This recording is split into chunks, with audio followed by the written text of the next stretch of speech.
I'm Travis. And I'm Abby. And welcome to Concussion, the podcast. Yeah. We're going to catch up real quick where we left off last time. So Travis had a motorcycle accident 9 years ago. I briefly met him as a physical therapist shortly after. And then we parted ways. He went about his life still managing concussion symptoms essentially on his own.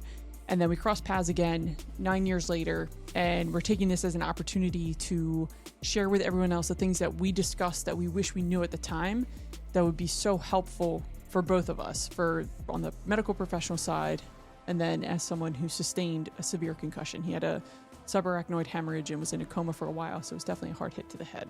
Yeah, sure was. And, you know, the thing is, like, I got up and left that morning just like any other morning.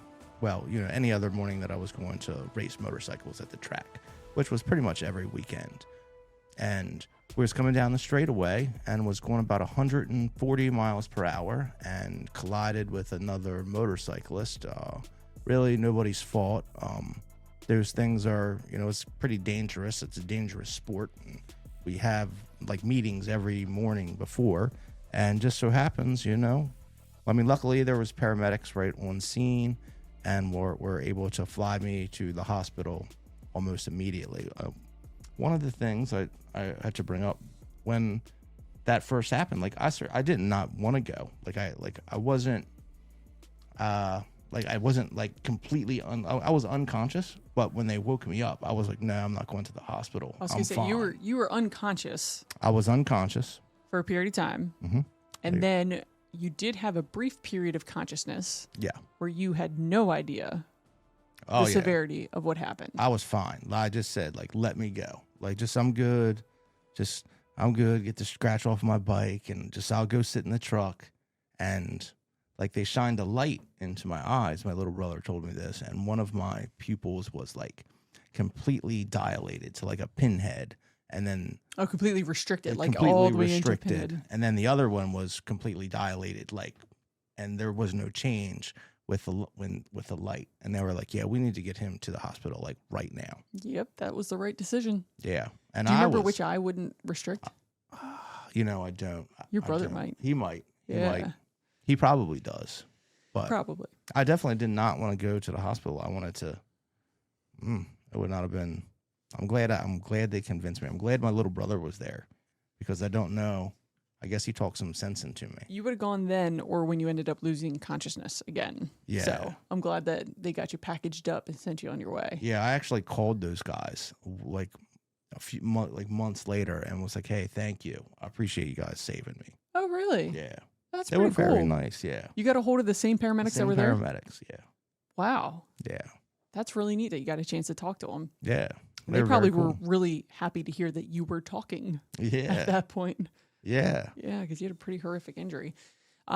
So fast forwarding to where we are now, and what leads us to doing some of the things that we're doing is some of these symptoms are still very prevalent. The emotional regulation side was something we've talked about, and then also driving, right? Yeah. And driving is really disruptive, and you can't avoid it. You have to drive an hour to work, an hour home, busy highway. The hectic nature that comes with that. And today was it was terrible. It was just terrible today. And I'm trying to figure out a way to avoid it. I'm doing my best But in the meantime, we're going to work on the things that should make driving easier. So how well your eyes coordinate with each other, how well your vestibular system is able to function. And we're doing just little tidbits of the intervention side because it can get really dense. So we're just going to cover a couple things that we did together, and then we'll move past that into other things that were related to our concussion podcast. So we left off last time with talking about how it was challenging for you to have your head and your eyes doing something different. Right. But then you practiced it and mastered it.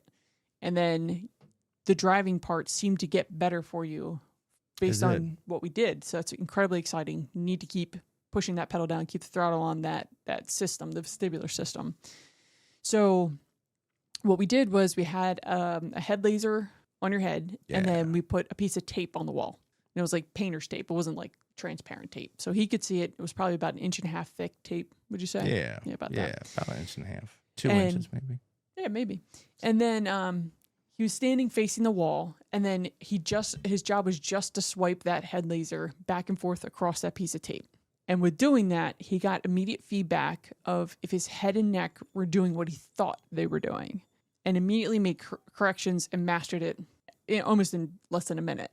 Yeah. And that was pretty cool. Like, I've never done that before. I've never had a laser on my head, and probably not. Yeah, that's the first time. Yeah, and I mean, it was interesting. Yeah, because you get immediate feedback of, I think my head's rotated to the right. How far to the right is it? How do I correct it back to where I want it to be? How do I keep it within the boundaries of the tape? Yeah. But he learned it quick and mastered it. So, as always, once you master something, we need to make it harder. So then we had your body facing slightly to the left, so that way your head was rotated to the right to still be able to face that piece of tape and swipe back and forth without having the head laser leave the boundaries of the tape. Yeah. Challenging at first, but then mastered it. And on the healthcare side, somebody might be familiar with that concept in a test that's called smooth pursuit neck torsion. But instead of using his eyes, we use his head movement to get an idea as to how well the neck muscles were coordinating with the head. Then we did the opposite, had the body face towards the right. So he was in relative left rotation, did the same thing, mastered it. Then we put you on a rocker board. Yeah. Oh, dude, I did the squat thing. You did? Yeah, the squat thing. So I remember getting back up was like really the hardest. That was like the hardest part. Yeah. So then we, like I said, we have to move the body, got to make it harder. Before we did the rocker board, I asked him to keep the head laser still and then do a squat. So then his neck had to make accommodations into going into slight extension and then transitioning back to flexion as he would stand back up. Then you had to squat and move the head laser. Yeah. Oh, yeah. That's tough. Yeah, that is. It's tough. Because your head wants to just hurry up and get the job done, like move the laser and then worry about the body stuff later. But when you had to coordinate both of them, it's a lot of sensory motor control about where your head is and then how much of that performance of the squat so you could sync it all together. Yeah. But you did great. Practiced it a few times, got really good at it. And then the rocker board. So a rocker board is just where you can move your feet side to side or front to back, but it's essentially continuous movement of your body. And then we had you do that with the head laser on, tracing that same piece of tape. And that was probably the most challenging version of that. Yeah. So it's a really tough thing to do to begin with, but especially when your body's not comfortable with having your head and your eyes do something different, let alone your head, eyes, and body do something different. Yeah. Because your eyes have to stay on the laser to know where it is. Right. And then your head moves a little bit as you move side to side or front to back. And obviously your body's moving to elicit that motion. Yeah.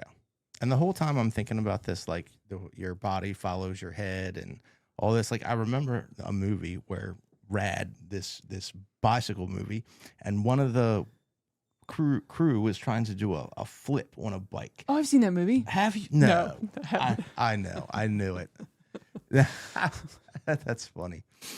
But and his like girlfriend or this girl that he was liking, told him like, hey, your body's going to go where your head goes. You're not looking in the right direction. And he looks and he ends up doing the flip. But like that, like ever since we're talking about this, like head motion, eye motion, like I keep thinking about that. Yeah, that's an exact example. Like that is your natural intuition. Yeah. And especially when things get chaotic, you want to stack all of that information so it's all the same.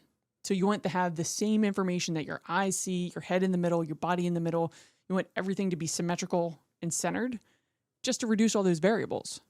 Yeah. So after a concussion, understandably, you're going to want everything to be as centered and symmetrical as possible to reduce the chaos. It's less work your brain has to do to interpret all that. But like we talked about, if you want to be able to walk along the sidewalk and turn to your right and talk to your wife and not deviate into her pathway, it's a system we have to train. Yeah. If you're going to drive and not veer into the other lane when you're checking in your blind spot, it's a system you're going to have to perfect, especially with all the variables that go into driving that require your eyes to be perfectly coordinated. Even as you just look at something in the car that's not moving and then look up to something on the road that is moving. Yeah. All that requires coordination. So it did really well with all those tasks. Then we had a chart on the wall, like a maze. Yeah. The road. Yeah. Yeah. So this maze had some straight lines, some curves, almost like the 180-degree turns all over the place, just winding back on itself. Really challenging. It was like the motorcycle course that I crashed on. It was like the same thing. Really? That's kind of like what the course. I mean, it wasn't exactly like that, but that's what the course is. That wasn't even on purpose, but I could make it seem like that was an applied science there. Make it fit the context. Yeah. Really? Yeah. So you don't race straightaways? No. Turns, I mean, curves? there's a straightaway, but yeah, it's like there's I think 11 turns in that course. So, That makes sense now why all the pictures are of you slanted. yeah. I gotcha. And then I asked. That's one of the things I asked when I had woke up or wrote down in that book when I was still intubated, because I guess they told me that I crashed and I wrote what turn. Really? Like what turn? Yeah. Did anybody know? They did, but they were like they didn't say anything because it was on the straightaway. Oh. Yeah. Oh, how about that? Wow. Yeah. So 11 turns in the course, Mm-hmm. and you're competing for time, obviously. Does everyone start at the same time? So that was just practice. We weren't doing like time. Okay. Not that time. Okay. So, but you all race together. It's not like one person does a course and then they have their time, and then the next person goes and they have their time. So how it goes is there's 3 different classes. So you have like the beginner class, and then you have the intermediate class, and then you have the expert class. What were you racing? So, and this kind of goes back to that. I was like in the intermediate. Okay. But this was a different organization that I was riding with, and they put me with the beginner class. And I was like, "What are you doing, man?" I was like, this is not going to be good. I was like, I don't want to be with beginners. I was like, I'm faster than that, yada yada. And I remember the guy said, like, he's like, I could go out there and have fun with these guys all day. Well, so that was your first time with that organization. Second time. Time with that organization. Yeah, but typically that was not the organization I rode with. You have different motorcycle groups that rent out the track, and then you ride with them. Oh, I see. And so I rode with a different one. Okay. Typically. Okay. Now, the day that you crashed, were you with the beginner group? Yes. Yeah. Wow. Yeah. Like that probably shouldn't have been. Probably would have been everything different, but yeah. Because then the level of expertise of the riders around you improves. Yeah. And I wouldn't have crashed into the person that was going slow. But, hey. How about that? Because I remember you saying the last thing you remember is like this guy's letting me pass. Yeah. So do you think he lost control as you went to pass? No. That guy was a coach. And okay. He like waved me around. Like he was a friend of mine. Oh, okay. Yeah. Okay. And he like waved me around because I was just following him like courteous, like zipping around. Like he was a pace car? Yeah, like a pace car. Yeah. And we were going pretty slow. And then he's, like 50 miles an hour. And then he like, waved me around, and I was like, finally, last thing I remember. And then you let loose on speed, and that's when you got up to the higher speeds. And then at some point after that, was the collision. Yeah. And not sure exactly, like I don't remember. Mm-hmm. My little brother said it was maybe like I went around a lap and then another lap, maybe. So a lap of 11 turns? Yeah. Oh, wow. Yeah. Okay, so you were out there a little bit before. Well, it's like, I don't remember exactly with the time, but maybe 2 minutes. Okay. Now, with racing, you're going very fast. You're going forward and turning a lot. Do you turn your head a lot when you're racing motorcycles to check for other riders? Well, there's like a whole vision science when it comes to you. Yeah, it's like a whole vision science. You want to look at your entrance, and you want to look at your exit, or your entrance, your apex, which is like the tightest turn of the corner, and you want to be very close to that. And then your exit, like where do you want to exit? And then that's entrance, apex, and exit for each turn. So not necessarily looking for other riders. Like when you're moving that fast, it's hard to even picture how you would do that because like it's a race, like you're not. Yeah, I mean, a slow guy. You kind of keep an eye out. Okay. There's rules for like the intermediate and the beginner. Like you can't pass on the inside of a corner. But whereas like experts, they can pass wherever. Oh, okay. Yeah. Beginners and intermediate, there's like no passing on the inside because you just because there's no You're planning to go inward. right. Yeah. There's no mirrors on your bike. There's nothing like that. It's just like you and a piece of machinery. And I mean, it's not, it's kind of dangerous. Yeah, I'd say. Yeah. I'd say. So on that mock-up of a racetrack that we put on the wall for you to follow with a head laser, unintentionally knowing that you probably were planning your entrance, apex, and exit out of each turn. I sure was. Wow. Maybe that's why you really did so well. It was a skill you've already acquired.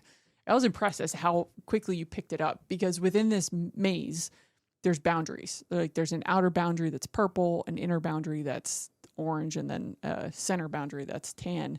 And at first, if someone can just keep it within the purple boundaries on a straightaway, we're doing great. But you kept it in even the orange boundaries throughout the turns. It was a complicated map, but what it does is it forces those muscles in your neck that control your head to give fast, accurate information to your brain. And that really matters, especially with your vestibular system, of being able to have that dissociation that we talked about, of having your head, eyes, and body each functioning independently, so to speak, with accuracy. And vestibular system, that's like your eyes and your brain and your body and your inner ears, balance centers. Like your peripheral nervous system, kind of like. So your peripheral nervous system has to give information to your vestibular system about where your body is. Okay. So that term is called proprioception. Proprioception, yeah. And I don't know where Dr. Proprioception is that invented this, but it's a very complicated word for just knowing where your body is. So, for instance, proprioception right now lets me know that my bottom is securely on a seat. My ankle is bent a little bit on the floor. I can just feel the contact under my forefoot. I can feel my arms on the table. All that information about what my joints feel and what my body feels comes up to my brain to let me know where I am. And the more complicated version of proprioception is, with my eyes closed, I can tell if my knee is straight or bent. Yeah. I can tell if I'm sitting or standing. So speaking of proprioception, really quickly, I read this really good book called The Man Who Mistook His Wife for a Hat. And it was all kinds of different neurological diseases and problems. And one of the stories in there, this woman, her proprioception system completely stopped working. And her hands, if she wasn't washing her hands, would go like this. Almost like they're floating in the ocean. Float around. And really? The only way that she could stop them was if she looked at them. And she was, oh, yeah. So The Man Who Mistook His Wife for a Hat. It's very good. It's and I can't remember the author. But we'll have to, maybe we'll discuss that a little bit more. Yeah. Down the road. How about that? Yeah. Proprioception. Yeah. Applications for all this. Wow. So mastering the track came to you, I think, a little bit more naturally because of your experience with that. So I started putting some boundaries on the track. So I put some pieces of tape up, and then I was like, all right, now you're going to have to bow and still make that laser move in that desired motion. And you did really well with that. So when your body moves, as we just even alluded to last time, when you were doing the drop stick training, it's a totally different ballgame when you're sitting secure versus standing versus moving. But you're able to master that very quickly.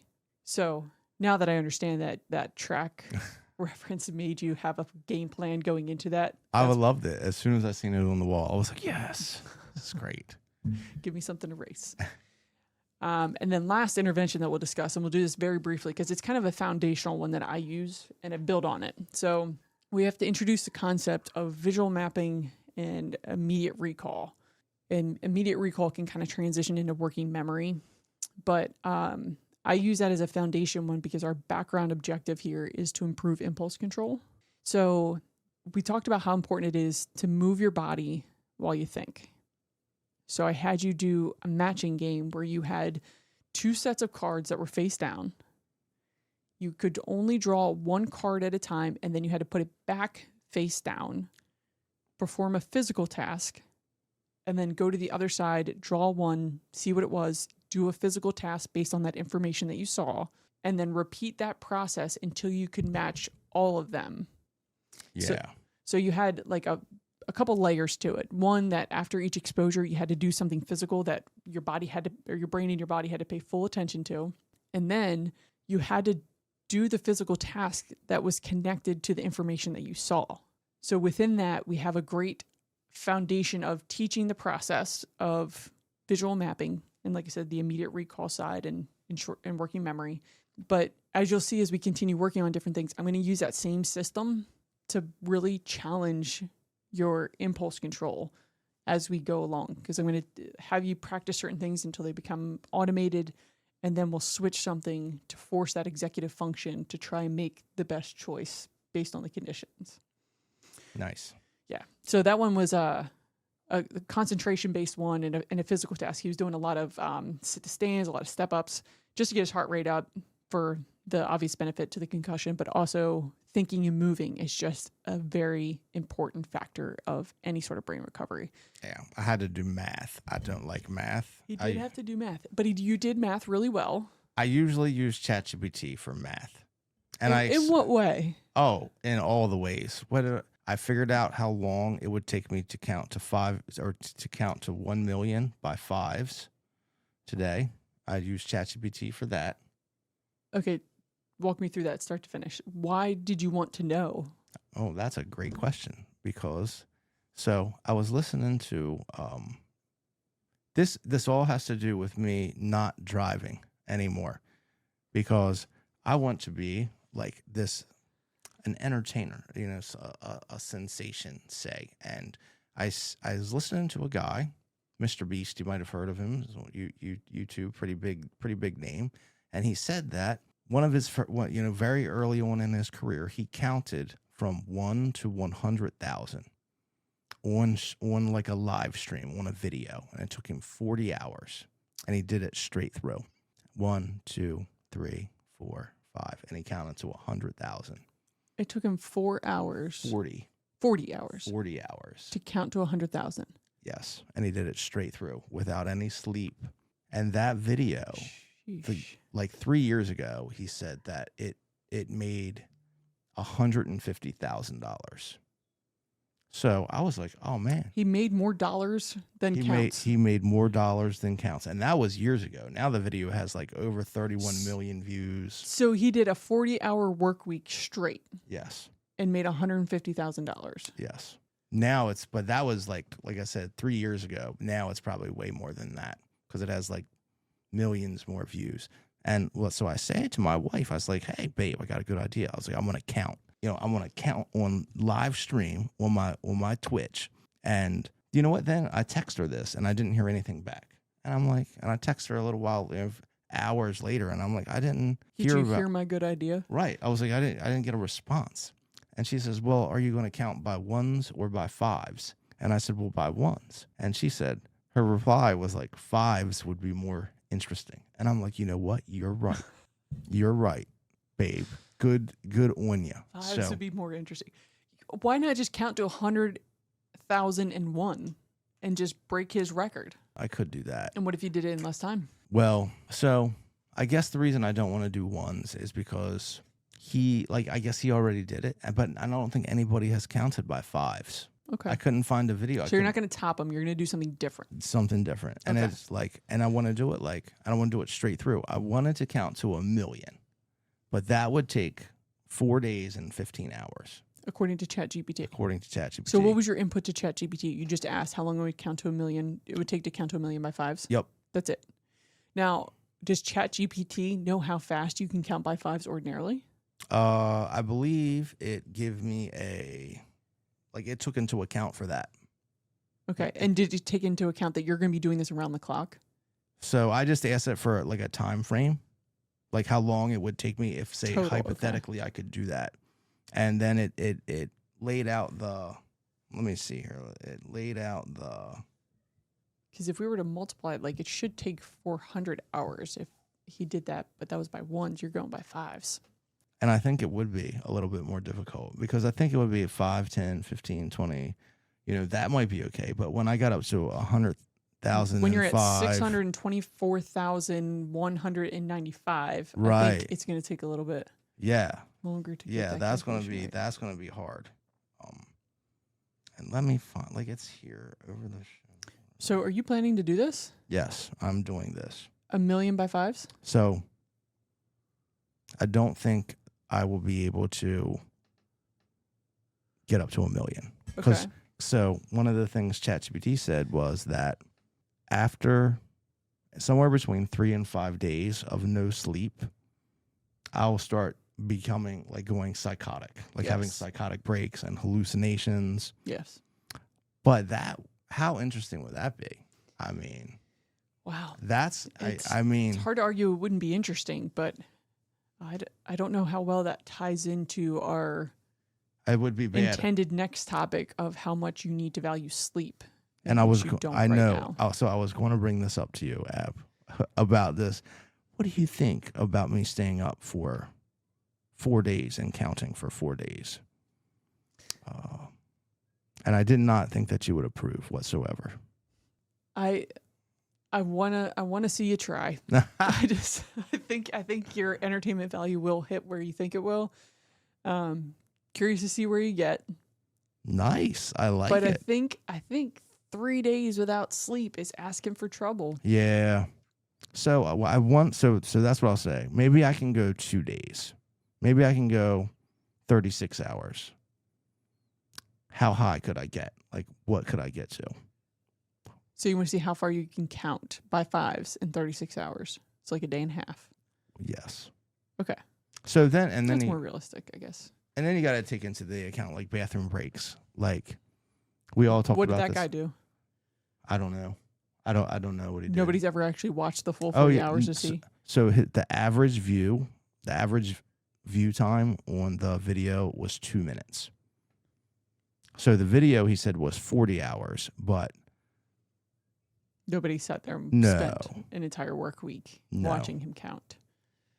So everyone's just trusting. Well, it's all videoed. You can watch it. Like there's parts of it sped up. Okay. I tell you, I have all these like interesting things, but there's no counting by 5s. Counting pace calculation. There it is.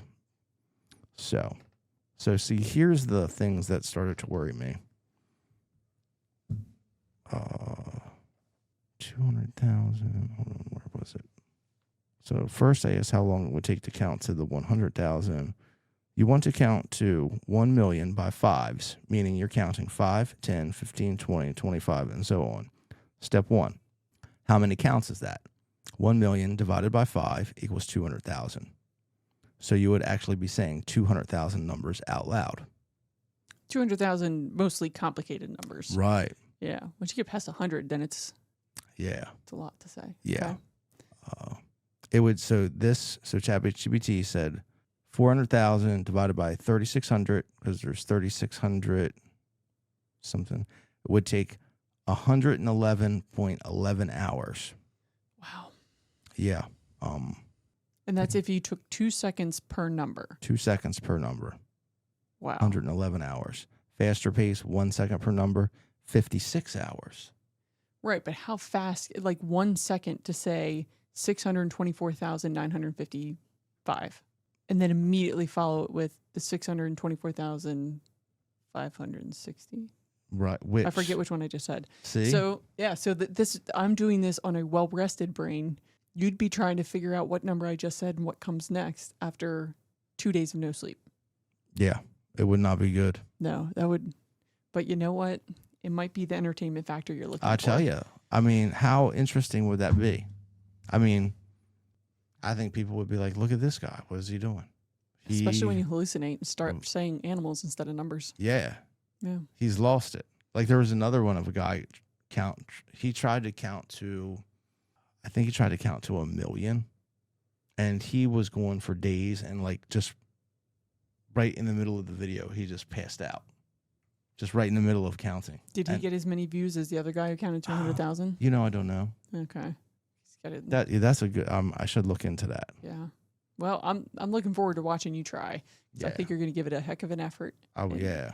And then you just look at me, and I'll just be there. Watch. I'll just be right here.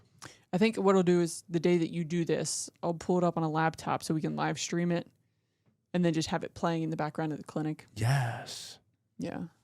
Yes, that's a perfect idea. And I want everyone to think you're counting to something. so that the anticipation really builds? Yeah. Like, when's it going to blast off? I love it. Like, let's. I'll pull up a still shot of like Cape Canaveral Okay. on another screen, Yes. so that way we can infer the two things are related. And Yes. just wait for nothing to happen. That's a great. Can we get like maybe a big screen TV and put in there? Been in that clinic, and the budget is relatively Yeah, that's skimpy. true. Yeah. No, definitely not in that back room. In fact, I'll just draw a rocket on the fridge. We're not going to be able to have Cape Canaveral on a separate TV. So we'll make it happen, though. I think that would be entertaining for everybody. Yeah. Okay. I've been practicing. And then you have like the bathroom breaks. Like, so I'm going to have to pee because I'm going to have to drink. Yeah. So I was trying to get around, like figure something out with that today, me and the guys at the lunch table. Because I'm telling everybody at work. And this is where you solve a lot of problems at work. At the lunch table. Yeah. Yeah. So do they have any good ideas?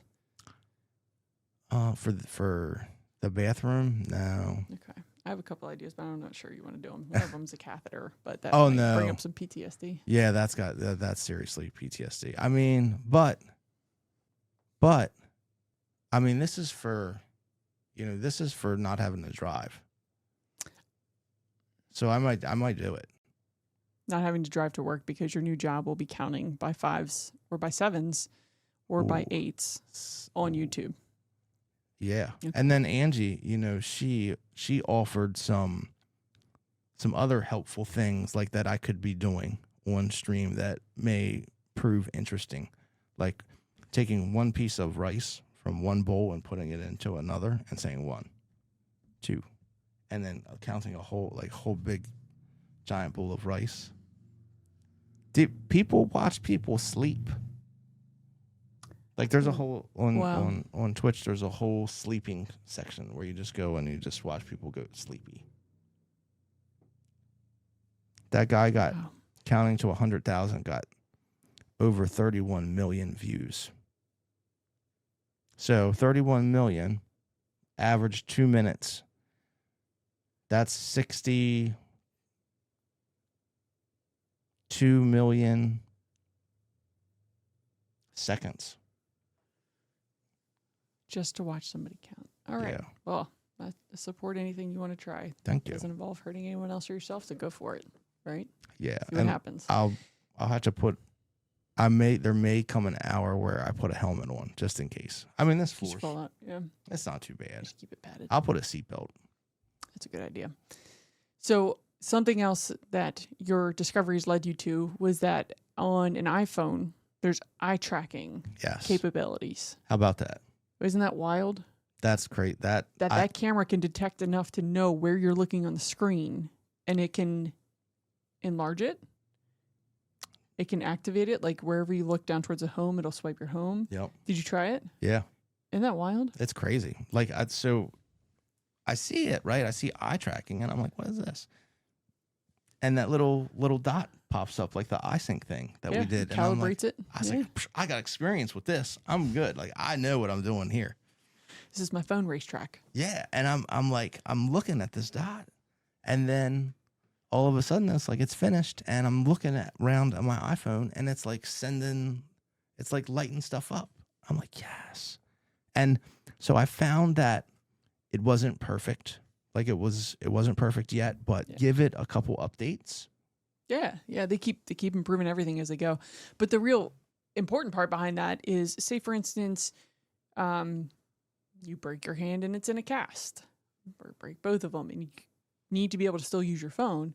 Apple's thought about that. Or say you have you had a stroke and you have spasticity in your dominant hand, and it's hard for you to use your phone. Anything that would impair your ability to use your hand to use your phone. Now there's an option to use your eyes to use your phone. That's awesome. It's wild. Yeah. It's absolutely wild. Yeah. And on my assignment this past week was regarding the steep hill of your driveway. Yes. So before I left last time, Travis measured the incline with said iPhone. Yes. And it was 18 degrees? 15. 15? 15. 15 I keep trying degrees. to exaggerate. I was trying to convince people it was 30. To me, when I look at the driveway, it looks like an art easel. It looks like that steep of an incline. It's steep. Yeah. It's not for the faint of heart. Lo and behold, it's 15 degrees. 15 degrees. So now if you take in percent, so it would be more percentage. Like, because degree and the percent, the percentage is always higher than the degree. Yeah. I can't remember exactly what the calculation it is. But I bet you I know who knows. ChatGPT knows. ChatGPT. And it's a 15-degree incline over 25 feet or 30 feet. No, probably 30 feet. The total driveway, 30 feet in length. Yeah, probably 30 feet. That's Okay. a good guess. Yeah. I don't know if that helps ChatGPT come up with the percent grade. But either way, I was convinced that since Travis and his wife walk this hill every single day, that their ankles had to have accommodated some amazing dorsiflexion due to this daily exposure. And I was severely disappointed that your wife has subpar dorsiflexion. Yeah. She's been training every single day, walking up this hill multiple times, and she has a lousy 8 degrees of dorsiflexion. That's she all? walks up a 15-degree incline, and all she has is 8 degrees to show for it. Okay, so what did ChatGPT say for the percent grade? 26.79. 26.79%. Yeah. Out of my bias, we're going to use the percent grade because I need people to feel how steep this is. It's steep. It is really steep. So, unfortunately, it has not carried over to the training effect for Angie to have wonderfully flexible ankles. They're still pretty stiff. Yeah. So I don't know how she does it. I don't know how she gets up this hill, but she does it every day. Yeah, she does. She does it. A lot of times she'll make me carry the groceries. Like, I pushed a big wheelbarrow Up the driveway? So I didn't today. I went off into the yard a little bit, but I had like 8 bags of dirt. But when I was putting in that sidewalk, like, I would fill that wheelbarrow up full of rocks and bricks or the pavers, and I would go up the... In front of you. Had the wheelbarrow in front of you. Yes. And it didn't like flat tire itself and bang into the driveway. So the first wheelbarrow it did. But then because that one sucked, and then I took that one back to Home Depot and got that 2-wheeler that has 2 wheels. Oh, okay. That is the wheelbarrow that you want. If you ever want to buy a wheelbarrow, buy the one with 2 wheels. Okay. So you essentially did what football players would do it's part of their training. Pushing something heavy uphill. Yes. Yeah. On a repeated basis. And then the other thing we wanted to touch base on is when we first started this podcast, I think it was in the first episode, I brought up women's basketball and how it kind of led towards the direction of get your head in the game and research and things like that. And I think I said on there that my objective was for Travis to have some familiarity with women's basketball because he made a comment that made me realize, well, I don't think he's ever seen it. And then I think I said, by the end of this coming season, he's going to be familiar with all the players on, let's say, the Las Vegas Aces or something of the sort. So training camp has started for the WNBA. I got to pick a team. And Travis has to pick a team. I'm going to get him the WNBA League Pass so he can follow this team. I'm going to give him some background on the players. I'm going to make him a fan of women's basketball because I think he's really going to like it once he learns what there is to like and what's going on there. So today his only job is to pick a team. So I have a full list of the WNBA teams here. You can take your time to look through them. So first is the name of the city, and then it's the name of the team. So you can look through those. Okay. If you want to know any factoids about who won recently or what teams are going to be more competitive, be happy to answer those. Okay. But then we're going to make sure as the season goes on that he's learning some of the trivia and the stories behind the women's basketball players. And he'll get a firsthand look that Sue Bird is definitely better than him, even though she's retired. Is this Washington State or Washington, like DC? DC. Good question. Yeah, Washington, D.C. Mystics. So now, typically, how did my wife pick her draft? For March Madness? Yeah. She Googled the head coach and picked who she thought was most attractive. Right. Yeah. And she beat all of us. Oh, no. Yeah. I want to go a little bit. I'm going to go with. So it's between the Valkyries. I'm going with the Mystics. I'm going with the Washington Mystics. Okay. Because I think I like stuff about like mysticism, like stuff that's not exactly peculiar, not exactly being able to explain. So it's a little bit mystic. Okay. And I like science too. I do, but I also like mysticism. So we're going to go. Perfect. Washington Mystics. Excellent. That's what I'm picking. Okay. And just a quick fact about them. So there was a basketball player from University of Delaware named Elena Deladon. Okay. So she was really, really good. She played most recently for the Washington Mystics, just retired due to medical reasons, and now is on the coaching staff. So you have a little bit of a closer tie. Delaware's right next to us here. Nice. And a lot of people are familiar with her because she, like I said, played at, she went to Ursuline, I believe, a private school in Delaware for high school, and then played in college at University of Delaware, and then went on to the pros, played for Chicago Sky, and then went to the Washington Mystics. So there's a little bit of location tie in there. But Nice. That'll be the team that you're going to follow this season. Following Washington Mystics. Yep. Maybe we'll even go to a game since they're so close. Hey, yeah. I'm Yeah. down for that. Oh, yeah. Yeah. So after you watch a few and get an idea, and we'll pick a good matchup that they have a home game for, maybe we'll go check that out. Yeah. I'm all about, I like to try, I don't mind driving so much when I'm, going someplace I like. I mean, I do, but it's not quite as bad. Yeah. We'll look into it. Maybe we can do public transportation for part of it. Maybe we'll drive over into Maryland and then take a metro or something. I'm not even sure where their stadium is, so I'll look into that.